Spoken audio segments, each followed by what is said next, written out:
Let's talk about sex, baby. Let's talk about you and me. Or I guess we should change that to let's talk about fantasies. Let's talk about you and me. Hi! We are back for this month's Sex Ed live stream. The power of fantasy, the power of fantasizing, the power of play, right? Like part of me creating my life has been dabbling in the art of fantasy, the art of playing, like giving myself permission to imagine scenarios that I want, experiences I want to have, pleasure I want to explore, levels I want to go to.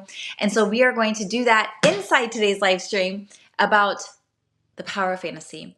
And I have a personal story I have to share with you about one of the hottest dates and hottest nights of my life, one of the most romantic nights of my life, and it is all thanks to the power of fantasy, something that is newer to me. One of my main goals for this container, for our relationship and our connection, is to unleash new levels of pleasure in our life, to have the most erotic life, most erotic experiences, most erotic sex you can have. I want that for me. I want that for you. I want that for all of us. And part of these sex ed live streams is to help cultivate the knowledge, the resources, the understanding, the concepts, the communication, be able to make that happen. So my intention for this live stream is to help normalize fantasies, to talk about how to utilize fantasies to unleash new levels of pleasure, and to help you create some of the most romantic or erotic nights of your life. And hopefully together we can create that. Fantasy plays a whole new world to me. Because of my upbringing, fantasies were not talked about much. And if they were, it was like very limited. Any reference to fantasy was very limited. It was always loaded with a ton of judgment. Fantasy play was seen as wrong, could even be seen as adultery by some people, skeptical, unhealthy. If you have these fantasies, there's something wrong with you, that you'd have these kind of fantasies, like so much judgment around it. So which makes sense why it was never really talked about in the spaces I grew up in, because we've been taught to be afraid of them. We've been taught that these fantasies revealed something dark or gross or broken about us. So no one wants to talk about something that might implicate that about us. And then the few fantasies that were like allowed or acceptable to talk about was like the fantasy of like firemen, the fantasy of construction workers, the fantasy of football players. But those have never been my fantasy. I've never had a thing for those. Like that's never been something like, ooh, that's my greatest fantasy. And that's like a common, I don't want to say myth because I think it's true for some women, but it's a common trope in our culture. Like all women love firemen, all women love construction workers, all women love football players. And I'm like, am I not all women? Because that is not my thing. I think, for me, it has to take into so many factors. So that was the only concept I had of fantasy. Lots of judgment, lots of fear about what it can mean about you, and then very limited options. Firemen, construction workers, football players. And it's like outside of that, if you have anything beyond that, you're like a little weird or fringe or inappropriate or unethical or wrong. And so it's like, it was this weird swirling mess that I just kind of avoided. And then obviously being on OnlyFans and being on this journey of like trusting my body, trusting myself, trusting my feelings, trusting my pleasure has led me to a point where like, holy I think fantasies are powerful and reveal so much about you in a really beautiful way, and can be the key to unlock whole new pleasures of passion and romance and eroticism in your life. And I'm like, we should all be doing this. We should all be doing this. And so this is why I want to have this conversation with you guys today. Hypno orgasms, thank you, such deep wisdom. It's not gross, wrong, or broken. A little weird or French. Yes. Okay, I went from like this understanding of like conventional fantasies, like firemen, construction workers, whatever. Then I started to lean into like personal fantasies. And that was a distinction, right? There's like the culturally acceptable ones, and then there's like the personal ones. And I found since my fantasies were not found in the conventional, culturally accepted ones, I had to go in here and figure out what are my fantasies. And I found one of the key ways to figure that out is to ask myself, or to ask yourself, like, what can't I stop thinking about? And for me, if I'm honest, like some of the things I could not stop thinking about, and this all, I think a lot of my fantasies were repressed most of my life, and I don't think they started bubbling up until I realized I was queer and I started like questioning everything. So that was like 2016, 2017.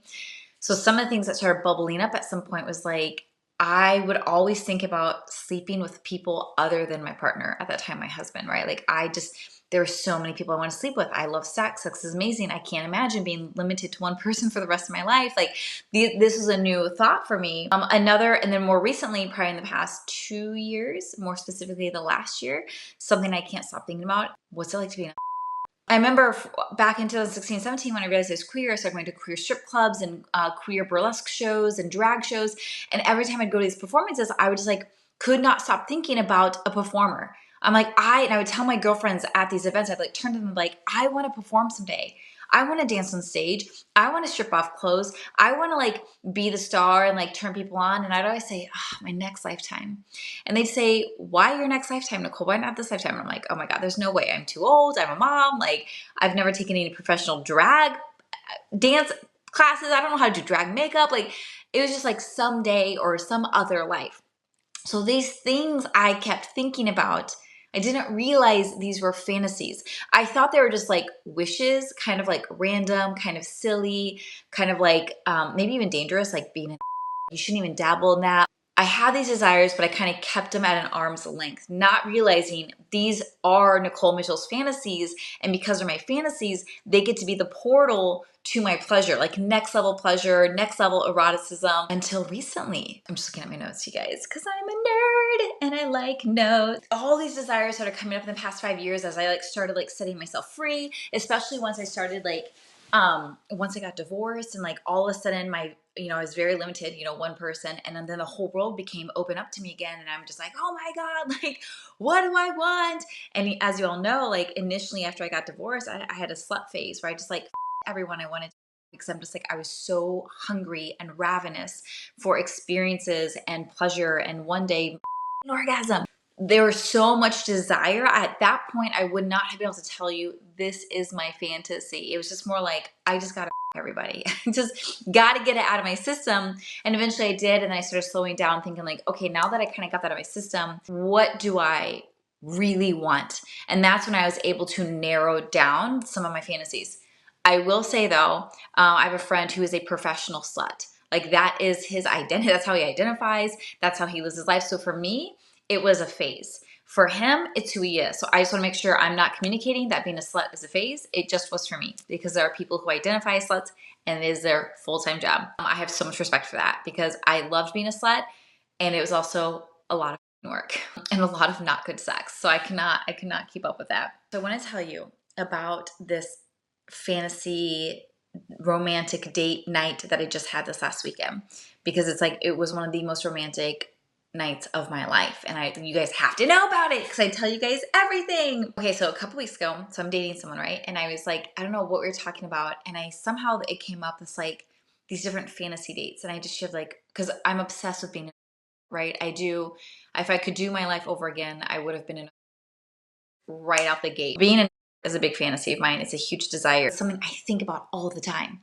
And so I brought up to my dates, just saying like, God, it'd be really amazing if we did a date where we acted I think I called it a mistress night, where like you hired me and we meet up at a restaurant, and it's like it's the first time we're ever meeting.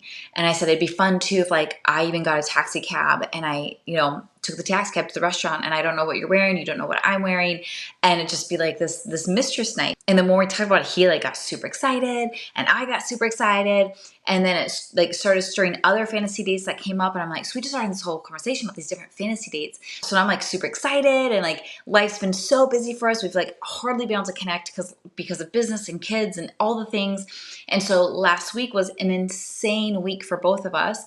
And by the time Friday came, I was wiped, and I was hoping to do the mistress date that weekend, but the whole weekend was packed with like kids' birthday parties, it was just like, there was no time. And I just like, all I wanted to do was sleep to recover from like this incredibly full week. But then my date tells me, hey, I scheduled a date for Friday night and it's going to be mistress night. And I'm like, like both like so excited and be like, oh, like I have to like pull it together because I'm so tired. And like, if I'm going to do this, I'm going to do this well. Like Nicole has a high standard for her performance. So he makes this date for Friday and he doesn't tell me where. So Friday, he's working, I'm working, we're doing our own thing at our own houses. And then at some point I am like running errands and like I just have so much to do before that night. And then he texts me.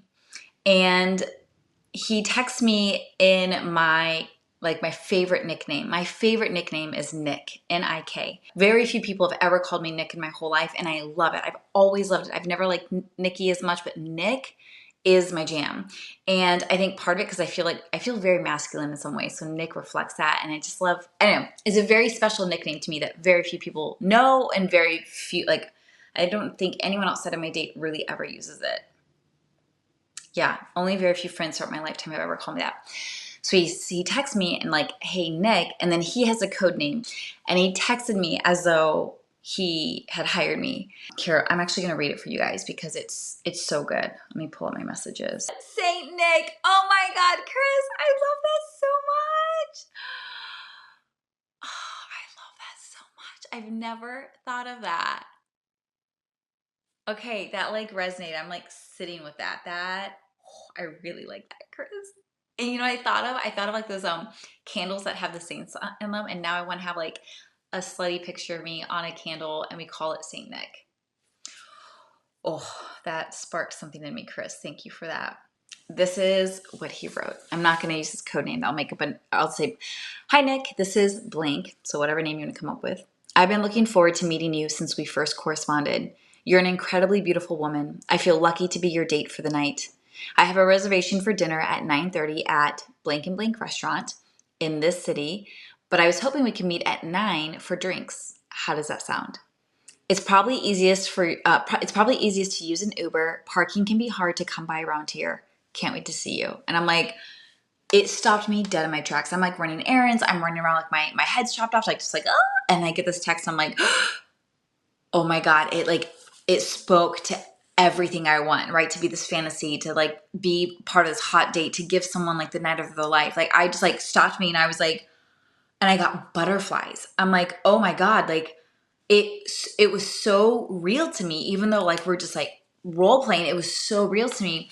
So then I stopped whatever I was doing and I wrote back, hi, oh my goodness, your message gave me butterflies. I knew I was excited to meet you tonight, but now I'm even more excited. Thank you so much for making the reservation. I've not been there and I'm excited to check out a new place, especially with such an incredible date. 9 p.m. sounds perfect. Can't wait to spend the evening with you. And I'm just like, oh my God, I have butterflies. And like, oh my God, oh my God, oh my God. And then it was crazy because this is at like, what time was that at? This was at 6:30 p.m., 6:20 p.m. And I'm like, okay, well, we're not meeting till 9. And this week's been so busy. Like we've hardly seen each other this week. And I'm like, I kind of want to see him and just hang out. Like I miss him. We have 2.5 hours till our date. And I was like, wait, am I not supposed to see him now? Because now I felt like we were in character and like, it feels weird to like come out of character and like go hang out for a couple hours and then go back in character. And I was so torn.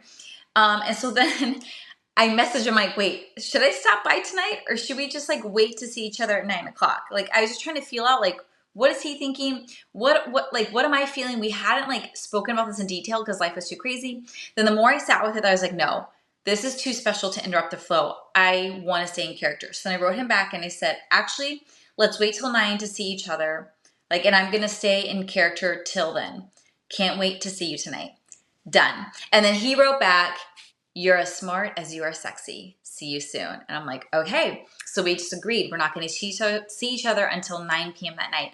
So now I'm like, oh my God, I have butterflies. Like I'm nervous. I've never done this before. Like, what am I going to wear? So when I get nervous, I avoid the situation. So I go home and I've been wanting to work on my celebration board from 2022, like cutting out pictures and organizing them. So I just kind of go home and like want to get lost because I have so many nerves about this night, which is so funny. And so then I go home and I'm working on it. And then I'm like, I have to leave because I forgot the restaurant's like further. And usually, obviously, I never take taxi cabs to go on dates with this guy. Usually he picks me up. So I'm just like, I have to like order a taxi cab. I still have to get dressed and I got to get to this restaurant on time. So I like run upstairs and I'm like trying to figure out like what's the perfect outfit I want to wear. And so then I finally like pick it out and then I'm running late. Classic Nicole, I'm running late. So then I text him. I'm like, hi, I'm running a little late, but don't worry. The finishing touches will be worth the wait. Can't wait to see you. And he wrote back, I'm sure it's worth it. Take your time and don't rush. We have all night. And thanks for the heads up. I said, on my way, ETA 9:09. So I'm only 9 minutes late. And then as I'm on my way there, and I'm like, I have all these butterflies. I'm like, I kind of don't know what to expect. Are we just staying in character until we meet? Are we staying in character the whole dinner? Like, what's happening, right? So on my way there, he then texts me and he says, I'm at the bar in a beige overcoat. And I'm like, oh my God, this is so hot. It is. It's like meeting someone for the first time. Like, I don't know what he looks like. I have to find a man at the bar in a beige overcoat. Like, I got butterflies all over again. So then I wrote back saying, oh, I love that detail. I'm in a black coat with red high heels. And he wrote back, I'd recognize you in anything or nothing at all. And I was like, oh my God. So like some flirting. So then we start sending gifts back and forth, just being playful. And then I walk in. I walk into the restaurant and I'm like, I've never been to this restaurant. I've never been in this area. And then I see him and I'm just like nervous. I'm excited. I don't know. Do we like hug like we know each other? Do we kiss like we know each other? Do we like shake hands like this? And this is part of the magic, you guys. I actually liked that we didn't overplan it, that we didn't overthink it, because it allowed for magic to be born and for like us just to follow our inspiration. So I walk up and I'm just kind of like, probably how it would be on a real date the first time escorted. So I'm like, hi, and I kind of like give like an awkward hug. And he's like, may I take off your coat? I'm like, yes, please. And he takes it off and he like compliments. I'm wearing this like sexy black dress. If you saw my Instagram stories on Friday, you know what dress I was wearing. And he's just like, wow, like you are allowed to take all the time in the world you ever need, because holy, the result is worth it. And we stay in character. We didn't break at all. And so I just asked him, I was like, how was work today? And he just paused and he goes, well, I can give you a short answer or I can give you a long answer. And I was like, give me the short and then dive into the long. And I know what he does for work, right? The way he showed up was like, it was the first time we'd ever met. And here's the thing, the conversation that happened that night about his work, he asked about my work, and I learned things about him I didn't know. And I learned things about me that night that I didn't know. All because of the power of fantasy. Because we were acting like it was the first night we had ever met, I was so tired. If it truly had been just a regular date with him, I would have just been like, oh my God, this week was so exhausting. How was work? Work was exhausting for you? I know. Oh my God. It just would have been like a lower level conversation. Nothing wrong with that. Like, it's very real when you're dating someone. It's just like, oh my gosh, it's nice to have dinner with you. I'm starving. This food looks really good. Oh, what drink should we get? It would have been a normal date. But because we were doing fantasy play, I was like on my edge of my seat, like looking him in the eye and like asking the most thoughtful and engaged questions and intentionally engaging with everything he was saying. Like, it was a lot of work. Like, I was so tired doing it, but I was like, I'm going to make this the best date possible I can make it to be. So I learned things about him. And then certain things he'd say, like I've never heard him say before, like it sparked something in me and it revealed things about me. And I would say that I'm like, something, what you just said just revealed something to me about myself that I never even realized. And he was like, what's that? And I would share it. And we had the richest conversation that I am still mulling over almost a week later. Like, I'm still thinking about the conversation we had. And at one point, the server comes up and says, your table's ready. Would you like to stay at the bar? Go to the table. And we're like, let's go to the table, right? So we go to the booth. And later I found out that night, my date told me that he left like a $20 tip for the bartender for just one drink. Because he's like, again, look at the beauty of fantasy play. We were so alive and charged with electricity and butterflies and excitement. We just wanted to give to everyone. So I just love that he gave like a $20 tip for one drink, because he's like, it just felt amazing to give 20 to a bartender in the midst of this night. I'm like, that's amazing. So then we go sit over at the table and we're still in fantasy play and we're just talking about the whole thing, right? It's the most incredible date. Like, wow. So I just even encourage us in general. Like, I want you guys to do like, let's plan a date as if we've never met, and like show up with all the intention to like ask questions. Even if you ask a question like, how was work today? When I said that, my date took the initiative and he told me later, he's like, I had to think, what can I share with her about my work that she doesn't know, or like it's a fresh take on what I do. So the intentionality is like what created this magic we felt that night. So we have the most magical dinner and I am just like floating in cloud nine, because it was so worth the effort, even though we were both exhausted from the previous week. And at one point, one of his kids texts him, and his kid's asking, like, when will you be back? And he looks at me and he goes, what do you think we'll be back from? And I'm like, and at that point I could kind of tell he broke character. And I'm like, what do you mean? Like, we'll be coming back from this restaurant. He's like, will we? And I'm like, and he's like, I got us a hotel room. And I was like, and I bursted into tears because I had no idea. I love surprises. If you surprise me, I will likely cry. Like, surprises mean the world to me. But we were so exhausted. I did not think there was any space in his calendar, brain, or energy to even think beyond him just making the reservation for dinner and him texting me as though, we were meeting for the first time. So the fact that he also went out of his way to find a hotel room, I just like bursted into tears. And I was like, are you serious? And I'm just like crying at dinner. Now I'm like just Nicole. There's no fantasy. I'm just like crying. He's like, yeah. He's like, I booked us because I wanted to surprise you. He's like, if we're going to do this, if we're going to do S, we're going to do it properly. I'm like, oh my God. And then he's like, do you want me to go back into character or do you want to stay out of it? And part of me definitely wanted him to stay in character because I'm like, I really want to have sex while in character because that will even affect the way I do sex. But I was so moved by this act of a hotel room that I was like, let's just stay out of character and like let's talk about how our experience was. So we broke character and we just talk about this whole date. I'm just like so moved. It was so impactful for him. And then we like finished dinner and the hotel room's within walking distance. Like he just put so much thought into this. And so then like we're walking down the street and I'm just like, I feel like $1,000,000. I cannot believe like we're getting away from all of our kids. And like, it was like exactly what my heart needed. And he knew that and he did it. Then we walk into the hotel room. And then when I walk in the bathroom, there's a gift bag with gifts. There's a box of chocolates and there's a white envelope that says Nick. And I'm just like, oh my God, because I love gifts. And I walk over and I open up the bag and there's like a bunch of like, Starbucks gift card, treats, like some of my favorite snacks.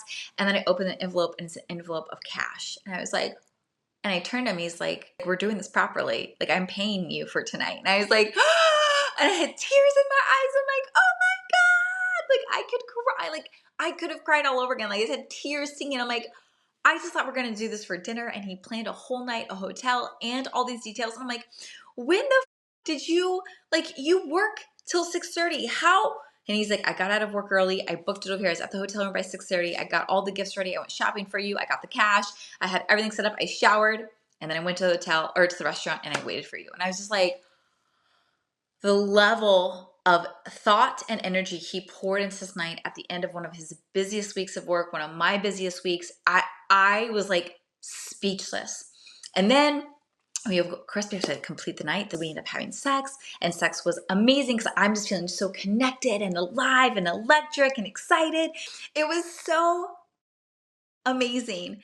And it was all because I felt so alive, so connected, so electric from having one of my deepest fantasies fulfilled. I like was floating on cloud nine that whole night. That night I dreamt about our date. The next morning I woke up so mushy and romantic and I was like all so snuggly because of this chance to fulfill one of my deepest fantasies.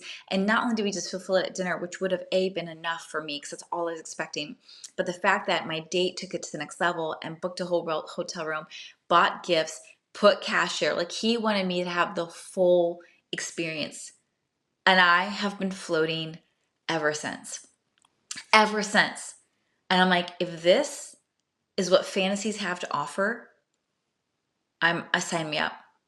I'm a believer for life. If this is what fantasies can birth in me, birth between me and a date, I'm in. Like this is so much richer, deeper, better than anything I was ever taught growing up. I remember one of my best friends from high school. We met up in college and we had dinner with one of her couple friends. It was her and her husband and then her couple friends and me. And they were talking about the fantasy and they're like, oh yeah, when we have sex, we like to pretend we're famous celebrity. And so the whole time's like, oh, Britney Spears, or whatever. And I'm just like, that like didn't speak to me as much. That was the only time fantasy was ever talked about specifically. And then when we left that night, my best friend and her husband were like, that's wrong. You should not fantasize or think about another person when you're having sex with your partner or your spouse, right? So again, there was so much judgment there. That was the only touch point I ever had on anything fantasy.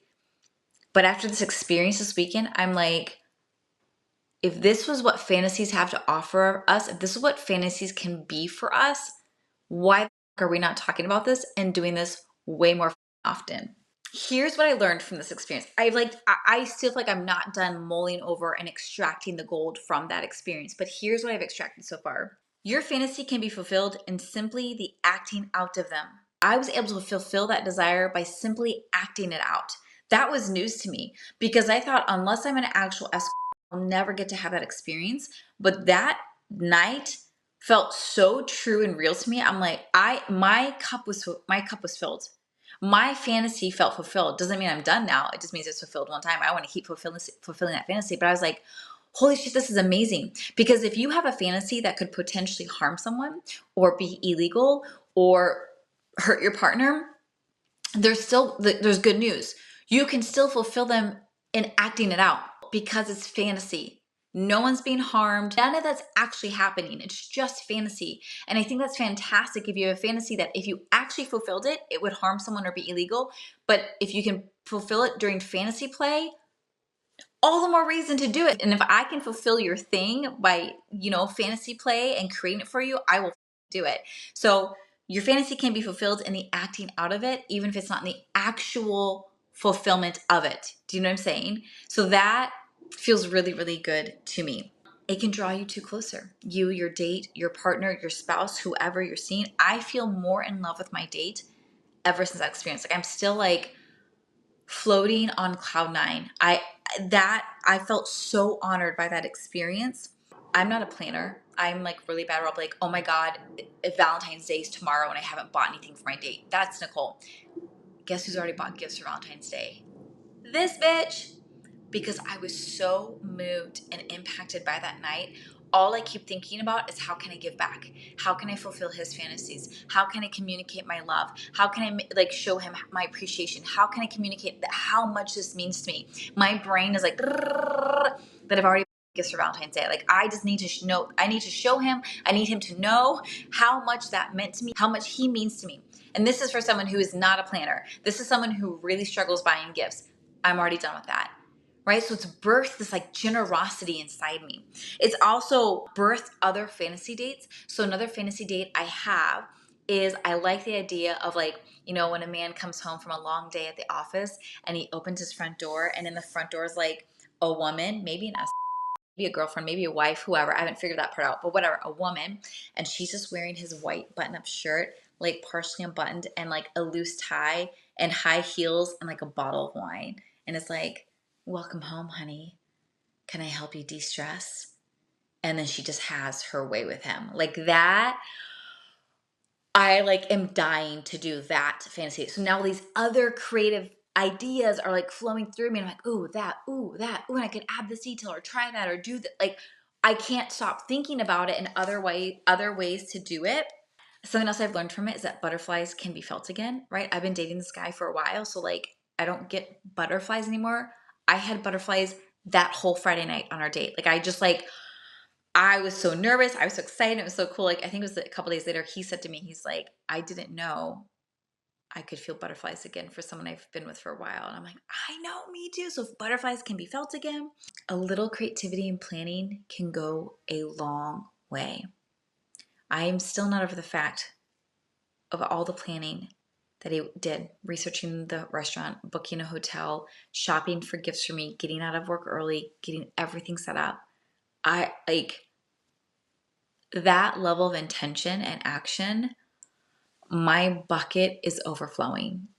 And I want to be that kind of person in return to my date and to my friends and to my humans. If it means that much to me, I'm assuming it means a lot to other people. So can I bring that level of intentionality to my world? I also keep thinking about how can I fulfill his fantasies? How can I give back to him? How can I blow his mind? How can I give him the most erotic night of his life? My brain is thinking of ways I can give back. And I've also learned fantasies are more than what they seem, right? They're not just this random your celebrity, which is totally fine. If you have a favorite celebrity, I mean, there's definitely celebrities I would love to be fucked by. But it's more than that. I think people oh, I want to fireman, or I want a fireman to like come in and like rescue me.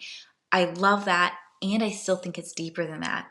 Like, I think it's showing a way, it's an access point to like blow your partner's mind. So if you have a partner who fantasizes being by Johnny Depp, speaking personally, and you decide one night to your partner as Johnny Depp, that's the point. The point isn't just Johnny Depp fantasy, which is amazing. It's like, it's giving you an access point to blow their mind and like give them the most erotic pleasure based on something that is so real to them.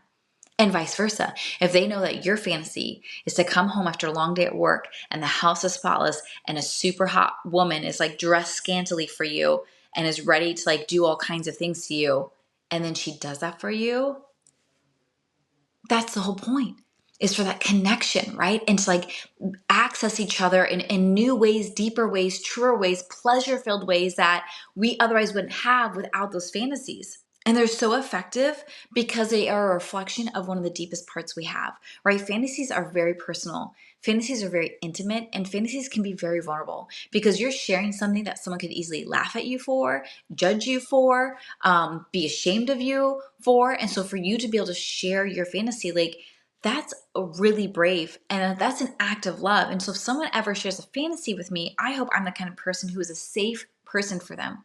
I remember reading this article about this guy. His fantasy is to pretend to be someone's, I think, cat or dog. He likes to be your cat or dog. He likes to wear a collar. He wants a leash. He wants to lay on the floor curled up. He wants to lay on the couch curled up like a cat or dog. But he was so terrified to tell his partner. And I'm thinking like, okay, that's not my thing. But like, if that's your thing, I immediately start thinking like, oh, I would love that. I'd jerk him around. I'd like lead him around on a leash. I'd have him come up here and like put his head on my lap, and I'd stroke his head and I'd tell him to give me a kiss. Like, I started thinking like, I want to fulfill his fantasy. Like, I got so excited because I know it's an access point to one of the deepest parts inside of him. Like, and that's my passion. My passion, and this is why I do this, is how can I get to know you so I can access like the deepest part within you to give you the most pleasurable experience possible. I want to do that for you guys as my fans. I want to do that for people I date, and I want to do it for complete strangers I read about on the internet. I'm like, I'll sign me up. I'll try it. I'll do it. Like, if I can help you experience a whole new level of pleasure, I'm in. I'm all in. Like, that matters so much to me. Incorporate fantasy play more in my everyday life. So I came up with homework questions for you because I'm a teacher at heart and I'm a nerd, and I just like want us to like glean all the gold from this to help you kind of find your fantasy, because now we're realizing like fantasies are so unique and so personal and so different for every single person. And the way I was able to find mine was to ask myself the question, what do I find myself thinking about all the time? What is occupying my thoughts? And this is in regards to fantasy. Or another question could be, what desires do I have? Knowing those desires has actually allowed me to create a relationship that works for me. Life is full of surprises. And so I just try to be really honest about with what I know to be true about me for this moment in time. Another good question that's really important to ask yourself, which fantasies must be fulfilled in your lifetime? And which ones are you okay with not fulfilling during your lifetime? So I knew when I first started dating people, I knew I have to have a threesome before I die. That is not an option. As I evolve and grow and I'm more honest with myself, there are certain ones like, this has to happen during my lifetime. Like, I just need this for myself. And you are the only person who knows what that is. You're allowed to have a list of ones that you have to experience.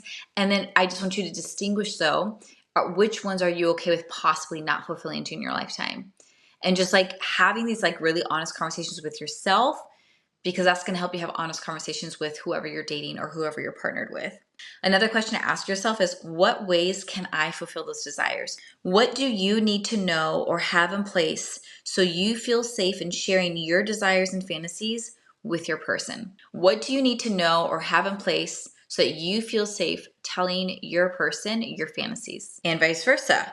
What do I need to know or what do I need to do in order to be a safe person for my partner to share with me their fantasies? I want to be the kind of person I try to incorporate this on OnlyFans. It is so important to me that I am a safe person for you to share anything and everything with me. There is no desire, fantasy that is taboo with me. Like, even if it's taboo with the world, even if it might be new to me, like, oh, I didn't know that was the thing, I try and pride myself on being a very open-minded person and being a very supportive person. That if you share that with me, first, that's like one of the greatest honors, that you'd share one of the most intimate parts of your soul with me. And B, if I can help support you in getting it fulfilled, whether like giving you encouragement to find a way to fulfill it in your life, or if I can help fulfill it for you through OnlyFans, like, I want to be that person. So I want to be the person where my people can be safe telling me things that maybe they couldn't tell anyone else. Can you be that person for your partner, for your date, for your spouse? I love being the person where you can tell me things that you feel like you can't tell anyone else. And I want to be with people. I want to have friends. I want to have dates who can be that for me. And then my last question is, how can I incorporate my fantasies in everyday ways? I have a fantasy, right, of being a celebrity. I would love to be like an A-list celebrity someday. And so a way I will fulfill that long before I'm ever at that level, and long before like I even went viral, was like I'd walk into a space identifying as already famous. Like, I'm already famous, and yet no one here in this room knows it yet. They think I'm just your average person. And someday they're going to be like, oh my God, do you remember when we went to this event and Nicole Mitchell was there? And now look at her. Look at how famous she is.